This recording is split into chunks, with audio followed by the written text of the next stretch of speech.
There are operations that American surgeons perform on thousands of elderly patients every single weekday, procedures so common they're practically automatic, yet those same doctors would never ever recommend them for their own aging parents or grandparents.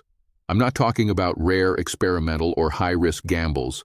I'm talking about standard surgeries offered routinely at hospitals from Massachusetts to California, the kind your local specialist might suggest without a second thought. And today I'm going to name them, exactly which ones, and more importantly, why you need to think twice, no, 3 times, before saying yes to any of them. If you're over 70 or you love someone who is, what I'm about to share could genuinely save a life. So please stay with me until the end. What I'm going to reveal might completely reshape how you view surgical recommendations. I am a geriatric specialist and consultant. For over a decade, 11 years to be exact, I've worked exclusively in the health of older Americans. In that time, I've seen it all, followed hundreds of cases from start to finish, and I can tell you one thing with absolute certainty.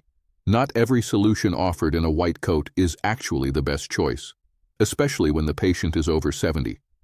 Today, I'm sharing what I've learned, not just from textbooks or journal studies, but from real, messy, human practice, from watching what actually leads to relief versus what leads to more suffering. Before I name the 5 specific surgeries, I need you to understand something fundamental, something most people never hear. The human body after 70 operates on a completely different set of rules. Healing slows dramatically. The immune system responds sluggishly. The liver and kidneys process medications at a fraction of the speed they once did. And the cardiovascular system, the heart, has to work brutally harder to withstand the stress of any invasive procedure. A surgery that's simple and low risk at age 50 becomes genuinely high risk at age 70. And here's the detail nobody tells you in the exam room. Many doctors don't explain this clearly. Why? Because there's enormous pressure inside the system. A medical culture that favors fixing things with surgery. Schedules packed too tight for real conversations. And let's be honest, insurance reimbursement often rewards procedures far more than it rewards patient education. The incentives don't always point in your direction. So let's start. The first surgery I would never recommend for my own family after age 70, and this one shocks people because it's incredibly common. Elective hernia repair. Specifically, fixing a hernia that isn't causing serious symptoms. You might think, but don't hernias need to be fixed? Not always, and especially not in older patients when the hernia isn't strangulated, isn't blocking the bowel, and isn't creating major complications. Studies published in top American geriatrics journals show that in patients over 70 with uncomplicated hernias, the post-operative complication rate hits 30 to 35%. That means roughly 1 in 3 elderly patients will experience a problem afterward. Infection, chronic pain, or worse. Meanwhile, research consistently demonstrates that most small hernias in older adults can be safely managed with watchful waiting, supportive garments, regular monitoring, and absolutely no scalpel. But here's what actually happens. The surgeon sees the hernia on an exam, schedules the operation, and never fully explains the risks. Never discusses alternatives. Often doesn't even ask if the hernia is actually bothering the patient. And the problem goes beyond the hernia itself. General anesthesia in older adults can trigger serious cognitive issues, temporary confusion, full-blown delirium episodes lasting weeks or months. Research from major academic medical centers shows that up to 40 to 45% of patients over 75 who undergo general anesthesia experience measurable cognitive decline in the 3 months that follow. Families don't connect the dots. They assume it's just aging. But what actually happened was the surgery accelerated a decline that could have been avoided entirely. If you're following this and realizing that much of what you thought was routine isn't so simple, hit that like button so YouTube shows this message to more people who need to hear it. The second surgery I would never recommend, simultaneous bilateral cataract surgery. Operating on both eyes the same day, I can already hear you thinking, Isn't cataract surgery one of the safest procedures out there? Yes, on its own. But operating on both eyes at once in an elderly patient adds unnecessary risk. Here's why. If any complication arises, say an infection, which is rare but absolutely happens, you put the vision of both eyes at risk simultaneously. I've seen it. Post-operative infections that could have been contained to one eye, but because both were operated on together, the person lost vision bilaterally. Beyond that, doing one eye at a time allows the surgeon to fine-tune the lens calculation for the second eye based on the first eye's outcome. That leads to dramatically better results. And there's another critical point: recovery. When both eyes are done together, the elderly patient becomes completely dependent on someone else for days. Can't cook, can't manage basic activities, can't move safely around the house. That increases falls, household accidents, and psychological stress. When you operate one eye at a time with a few weeks in between, the patient maintains independence. They manage fine with the unoperated eye. Recovery is manageable. The American Academy of Ophthalmology recommends an interval between surgeries precisely to reduce risk. But in practice, many surgeons offer same-day bilateral surgery as a convenience, without mentioning the additional risks. The third surgery is controversial, but I need to name it because far too many people are being operated on unnecessarily. Total knee replacement. Let me be clear. I'm not saying this surgery should never be done. I'm saying it's offered far too early and far too often in patients over 70. The truth is that conservative treatments work extremely well for many people. Specialized physical therapy, hyaluronic acid injections, targeted muscle strengthening, anti-inflammatory management, even acupuncture. Research from major orthopedic programs shows that roughly 65 to 70% of patients with moderate knee osteoarthritis can achieve significant pain relief and mobility improvement through conservative treatment alone, without surgery. But knee replacement in patients over 70 carries a complication rate that should make anyone pause. 20 to 25% risk of postoperative problems, infection, blood clots, pulmonary embolism, in some cases, death. Recovery is long and painful, months of intensive physical therapy, and often the final result isn't what was expected. I've followed patients who had surgery and ended up with worse pain than before because the implant wasn't perfectly fitted or because chronic pain syndrome developed. And here's the key question.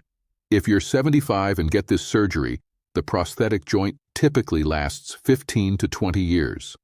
That's fine. But if you're 70 and still active, you may well need a revision surgery down the road when you're 85 or 90, in far worse condition to handle a second operation. So, the question I always ask, have you truly exhausted every alternative? If you're dealing with this right now, drop the word knee in the comments so I know how many people are going through this. The fourth surgery catches people off guard because they don't realize how dangerous it can be. Spinal fusion, connecting vertebrae together with screws, rods, and plates.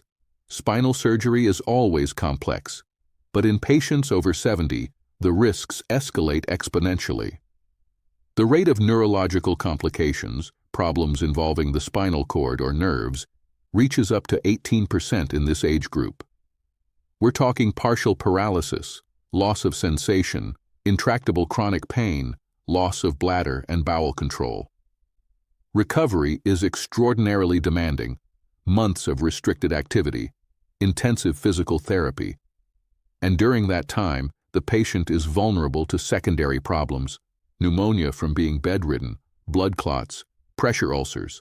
Data from major American spine programs shows that only about half of patients over 70 who undergo spinal fusion report significant pain improvement after 1 year. Half, meaning the other half go through all that risk, all that suffering for nothing. What troubles me most is that many of these surgeries are driven by imaging results. The surgeon sees abnormalities on MRI and recommends surgery even when the patient's pain isn't severe or disabling. But virtually every adult over 70 has some degree of degenerative spine changes. It's normal aging. Not every abnormality causes pain. Not every pain requires surgery. Effective non-surgical options exist. Nerve blocks, radiofrequency ablation, targeted physical therapy, medication management. The problem? These approaches take time, require ongoing follow-up, and don't generate the immediate revenue that a major surgery does. The fifth surgery is the most concerning of all because it's often presented as an emergency, leaving families with no time to think. Coronary artery bypass grafting, open heart surgery. I understand completely. When a doctor tells you or your loved one that they need emergency heart surgery, the instinct is to agree without question. But here's the reality. In many situations, there is time. Time for a second opinion. Time to evaluate less invasive alternatives like angioplasty with stents. Time to consider whether aggressive medication management might be equally effective. Bypass surgery in patients over 70 carries a surgical mortality rate of up to 7 or 8%. That comes from data published by major American cardiac centers. Roughly 1 in 12 or 13 patients doesn't survive the surgery or dies in the weeks after. Post-operative complications are common and severe. Stroke, acute kidney failure, dangerous arrhythmias, wound infections, delirium that can become permanent. Recovery is long and grueling, months of cardiac rehabilitation, significant restrictions, high risk of undertreated depression. Here's what most people don't know. Recent landmark cardiology trials show that in patients over 75 with stable coronary artery disease, blockages but not actively having a heart attack, medication management can produce outcomes comparable to surgery, without the risks, without the suffering. The difference is that medical management demands discipline, correct medication use, regular monitoring, lifestyle changes. It takes more work for everyone.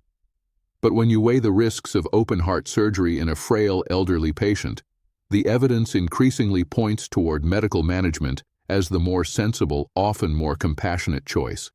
Has this ever happened to you or someone in your family? A surgical recommendation without being informed of the alternatives? Tell me in the comments.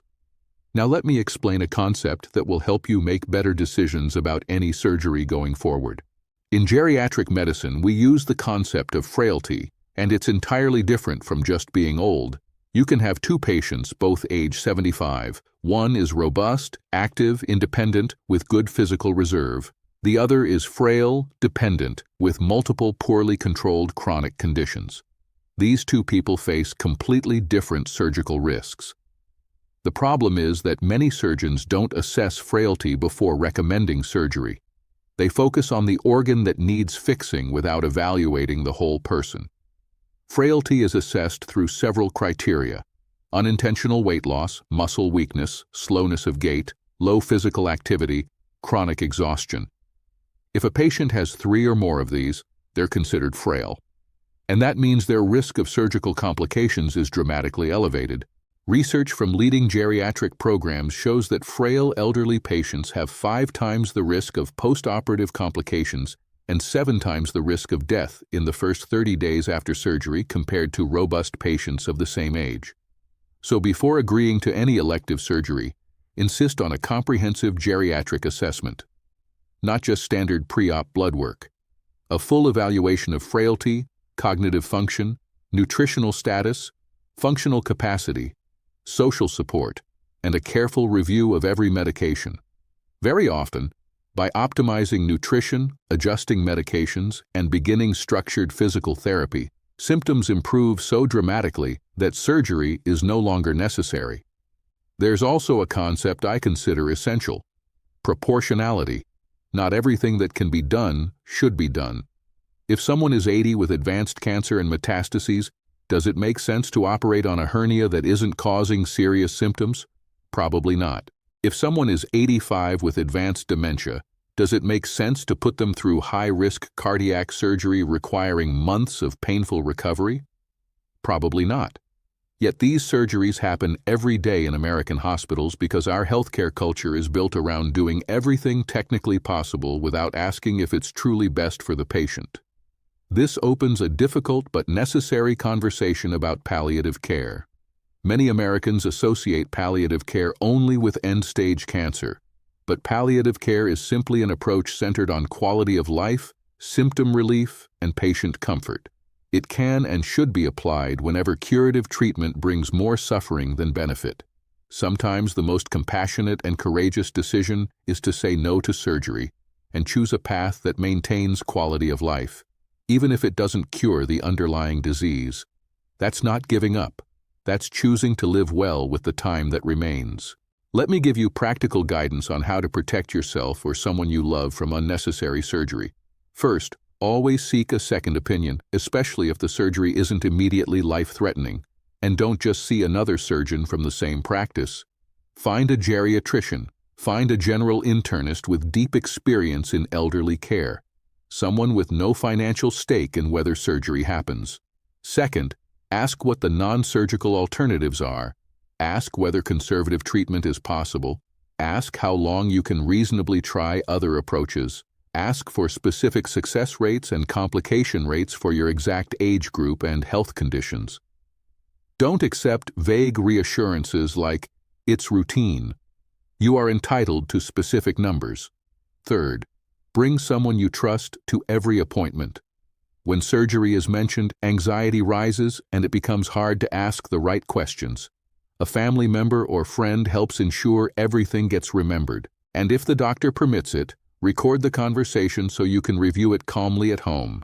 Fourth, request a complete geriatric assessment before any elective surgery, cognitive screening, frailty evaluation, nutritional status, functional capacity, and a thorough medication review. Fifth, always question urgency. Unless it's a true emergency, strangulated hernia, ruptured aneurysm, active heart attack, you have time. Time to research, time to get other opinions, time to talk with family. Any doctor who pressures you heavily is waving a red flag. And finally, have an honest conversation about your own values. What matters most at this stage of life? Prioritizing independence and quality of life, even with some limitations, or pursuing every possible intervention, even if that means more hospital time and harder recoveries? There's no right or wrong answer, but you need to make your values clear to your doctors and your family. I want you to understand something important. I'm not telling you that surgery is always wrong. I'm telling you that surgery in people over 70 is a serious, complex decision that needs to account for far more than just the diseased organ. It needs to account for the whole person, their other conditions, their frailty, their support system, their preferences. Above all, it needs to be an informed decision made calmly with all the information available, not a rushed decision based on a single doctor's recommendation. If this video helped you, if you learned something that might make a difference for you or someone you love, don't miss the video on your screen right now. In that one, I'm going to talk about the annual tests that every American over 70 should be getting, and that doctors far too often forget to order.